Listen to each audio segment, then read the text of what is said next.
बाथौआरि रायजोआनो दुनियानि मूर्खसिन मानसि सबसे लेथ्रासिन धोरोमानो जाबाय बाथौ धोरोम। ट्राइबल हिन्जावसाफोरखौ बेफोरबायदि जुदि रेप जुदि खालामबावोब्ला जेराव मोनो बेयावनो अन द स्पट बिथांखौ दिनै गावथारनांगौ होननानै जों खावलायो। फिन आरोबाव धोरोमखौ लानानै जोंनि गेजेरावहाय दावराव दावसि ससियेल मिडियानि गेजेरजों सासे बर' सुबुं बाथौ धोरोमखौ लानानै लेथ्रा मुगैनाय गाज्रि सोदोब बाहायनाय थिग बेनि सायावहाय फिनजाथाय होफैदों दुलाराय बाथौ गौथुमनि फोसावदिं नेहाथारि लोगोसे गोबां खोथाखौ लानानै बिथाङा फोरमायलांदों आरो बुंलांदों। नोंथांमोना भिडिअखौ नायोब्ला मोनथिगोन। फारसेथिं चिरां जिल्लानि जिथु दुखुनांथाव जाथाय सासे उन्दै गथ'सा जि थाखोआव फरायनाय बर' हिन्जाव गथ'साखौ जिथु जिनाहारि दायनिगिरिखौहाय गोख्रोंनि सायाव गोख्रोंसिन साजा होनो थाखाय दाबि दैखांदों ब्रिटेन इस्लारि बिथांनि बिबुंथि। नोंथांमोना भिडिअखौ नायनो हागोन। ससियेल मिडियायाव थमास नार्जारी होननाय सासे लांसुनिया जोलैनि हांगार सासे सुबुङा बाथौआरिखौ जोबोद गाज्रियै रायदों सोंखारिदों। बियो बुंदों बाथौआरि रायजोआनो दुनियानि मूर्खसिन मानसि सबसे लेथ्रासिन धोरोमानो जाबाय बाथौ धोरोम होननानै बिथाङा बुंदों आरो बुंबावदों बाथौआरिया भुट प्रेतखौ खुलुमग्राखायनो गियान गैजा रोङा आरो बुंबावदों बाथौ धोरोमा बयनिख्रुइ लेथ्रासिन धोरोम हाक्सथु मुगै सुगै साल्ला ओरै होननानै बेयो बाथौआरि रायजो राजाखौ मुगैनानै खुदै मुजुलायदों। बेनिखायनो आङो फिन होनो नागिरदों थमास नार्जारी मिथिनानै ला दुनियानि मूर्खसिन मानसि बर'फोरनि गेजेराव सोर सोर उजिदोंमोन खोनासं। राष्ट्रदूत उपेन बर', सिआरपिनि डिआइजि रन्जित शेखर मुसाहारि, हारि अनफावरि थुनलाइगिरि सतीश बसुमतारी, मदाराम ब्रह्म, रामदास बसुमतारी, बिहुराम बर', बिनेश्वर ब्रह्म, कमल कुमार ब्रह्म, मनरन्जन लाहारी मोनबादि मानसिया उजिदों। राजखान्थिगिरि हारि अनसुमा, बेलबुं सिं कछारी, रुपनाथ ब्रह्म, समर ब्रह्म चौधुरी, चरण नार्जारी, सानसुमा खुंगुर बैसुमतारी, कनकेश्वर नार्जारी, गारला बाथा बसुमतारी, अभिराम बर', हाग्रामा महिलारी, प्रमद बर', आदित्य खाख्लारी, बड'फा उपेन्द्रनाथ ब्रह्म मोना ख्रिस्टानमोन नामा? बिसोरबायदि फेर मारिनो हानाय ख्रिस्टानाव खैजन उजिदों बुं थमास। जोलैनि हांगार, नों सासे जोलैनि हांगार। नोङो दिनै बर' हारिखौ मुगैनानै ओरैबायदि गाज्रि बाथ्रा बुंदों नोंहा निमाहानिबो जग्यता गैया, जों नोंखौ निमाहा होआ। नों बुं थमास, हायोबा बुं जोलैनि हांगार। जै जिसु ख्रिस्टनि, जै ख्रिस्टान धोरोमनि, जै बर' हारि होननानै बुं हायोब्ला, खेमथा दंब्ला बुं। जों नाथाय बुंनो हायो जै बाथौ धोरोमनि, जै बर' हारि होनना जों बुंनो हायो। दिनै बाथौनि थाखायसो एसटिया जोरनानै दं। दिनै बाथौनि थाखायसो बिटिसि मोनदों। दिनै बाथौनि थाखायसो बागुरुम्बा दोहौजों मुलुगाव बर' होननानै सिनायजादों। नोंसोर दिनै सेन्सासआव बाथौआरि होननानै लिरा जों बेवहाय खर' साया। नोंसोर 7% दङ। नोंसोर बायदि 7% थानाय ख्रिस्टानफोरखौ जोङो दिनै बाथौआरि होननानै लिरनो थाखाय खावलाया। बेहाय जोंहा खर' सानो गोनां गैया। खोनासं, ख्रिस्टाना बेसे गोबाव बोसोर जाखो बर'नि गेजेराव? गिबि गिबि ख्रिस्टान जाजेनदों गसाइगाव ओनसोलनि राजा दाबरि होननाय गामिनि नरकान्त नार्जारिया पेन्टेकस्टआव दीक्षा लादों। बियो नाथाय गावनि न'खरनि बादै बर' रायजोफोरावबो ख्रिस्टान धोरोमाव दीक्षा होआखै। बिनि उनाव गसाइगाव, दानि क'क्राझार जिल्लानि गसाइगाव ओनसोलनि जलायस्रि होननाय गामिनि मजाथि होननानैबो बुङो, हालै मावै दाङै जाग्रा सासे हालुवा बिथांनि नामा जाबाय दाखोर बुरलां। बे दाखोर बुरलाङा बाथौ धोरोमनि गाहाय, बे गामिनि गाहाय दौरिमोन। बिहा हिन्जाव 6 दंमोन। 6 हिन्जावनि गिबि हिन्जाव उदासिनि गोरबोआव हावाराम, जायखौ जोङो सुर्य गावबुरा होननानैबो मिथिगौ, हावाराम, मागुराम, लांखानिया, धनसिं आरो गबदा, बे 7 फिसाला जोनोम जादोंमोन। बे हावाराम, मागुराम, लांखानिया मोनहा मागुरामनि जोहैयै ख्रिस्टान जादों आरो धनसिं आरो गबदाया थैस' थांस'नि थाखाय गावसिनि बाहागिखौनो, थैनि बाहागिखौनो नागारनानै दिनैसिमबो बाथौ जानानै दङ। धनसिंनि फिसालाया दुलाराय बाथौ गौतमनि स्पिकारमोन बिथाङा दिनै गैला बोसोरनै जाबाय थैनाया नाथाय दिनैसिमबो धनसिं आरो गबदामनि न'खरा बाथौ हावाराम मागुराम लांखानिया मोनहा ख्रिस्टान नाय ख्रिस्टान धोरोमनि गिबि फोसावगिरि मागुराम मुसाहारिनि गामिया फारखिजुलियाव गिबि ख्रिस्टान धोरोमनि मिशनखौ गायसनदों 1942 सनावसो मागुराम मुसाहारिया 1940 सनाव कैथलिक मिशनाव बाप्तिस्मा लादों आरो 1992 सनावसो बियो फारखिजुलियाव गिर्जा गायसनजेनदों नायदो होनब्ला ख्रिस्टान धोरोमा बर'नि गेजेराव बेसे गोजाम दिनै जोङो ख्रिस्टान आरो बर' रायजोखौ नासयनो सानाखै जों बयबो ज' थालायनानै खौसेयै बर'लेण्ड आन्दलन खालामदोंमोन जों बयबो आसा खालामदोंमोन बयबो ज' थालायनानै बिटिसि होननाय मोनसे जि खुंथाय मोनबाय बेखौ जोङो बयबो ज' रुजु रुमाय रायजो जानानै रायज्लायनानै रायजो जानि होननानै सानदोंमोन नाथाय नोंथांमोनहा बुंबाय दिनै सेन्सासनि समाव जे जोंहा खोलोम दंखायो गोदोनो जोंहा माइनरिटि होननाय खोलोम जोंहा दंखायो जोङो जोंनि बे माइनरिटि खोलोमावनो लिरगोन जों बाथौआरि होननानै लिरा थिग আছে जोंबो बेखौनो जों गनायबाय बिथांमोनहा माइनरिटि लिरोबा लिरदो जोंहा बेवहाय बुंनो गोनां गैला नाथाय दिनै नाय नोंथांमोना जों जिथु फिसा खुंथाय बिटिसि मोनदों बे बिटिसि खुंथायाव 30टा समष्टियानो एसटिनिसो मोनबा समष्टिया जेनेरेलनि आरो मोनबा समष्टिया इन जेनेरेल बयबो गाखोनो हानाय अब्ला बिदिब्ला नायदो नोंथांमोना बे 30टा एसटि समष्टियाव नोंथांमोनाथ' एमएलएबो जानो हाला एएमबो जानो हाला जिएमबो जानो हाला बिदिब्ला नोंथांमोना मानो एरखेखो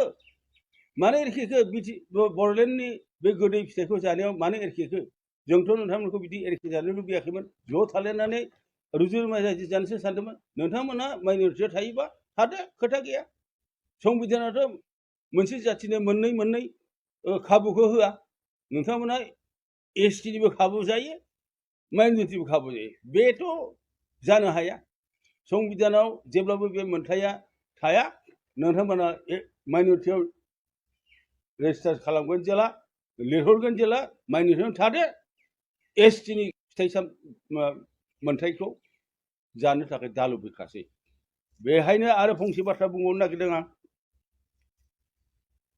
पिटांकि होननाय मोनसे ससियेल मिडियानि दैदेनगिरि बिथाङा दुलाराय बाथौ गौतमखौ आरएसएसनि एजेन्ट होननानै बुंदों दुलाराय बाथौ गौतमा आरएसएसनि एजेन्ट नङा आरएसएसआ सोर जों बेखौ मिथिगौ दुलाराय बाथौ गौतमा गोदो ख्रीष्टपूर्व 2000 सनाव अस्ट्रिया हांगेरि बुलगेरियानिफ्राय गेजेर एसियानिफ्राय आर्यफ्रा लांथियायै जि गाननो रोङि अबस्थायाव भारताव हाबफैदों ख्रीष्टपूर्व 2000 मायथाइयाव आरो बिसोरो 5000 बोसोरनि उनावसो 500 बोसोरनि उनावसो जोंनि महर मोखांखौ नुदों जोंहा बे समाव जोंहा राजनोगोर दंखायो दुलिसा बुलिसायाव जिरायनानै आखाइ मोजोमसेयाव मोजोमनो हानाय सायाव फोराननो हानाय जि गाननो रोंदोंमोन जों सना रुफा बाहायनो रोंदोंमोन न' बां लुनानै राजनोगोर बानायनानै रायजो खुंनो रोंदोंमोन बे समाव बिसोरो मोसौ बेदरसो जायोमोन बे समाव बिसोरो लांथियैसो थायोमोन जोंखौ गिबि नुजेननानै बे आर्यफ्रा दैत्य दानब असुर राक्षस किरात म्लेस होननानै जोंखौ मुगैनानै बुंफैदों आरो बे जोंखौ मुगैग्रा जोंनि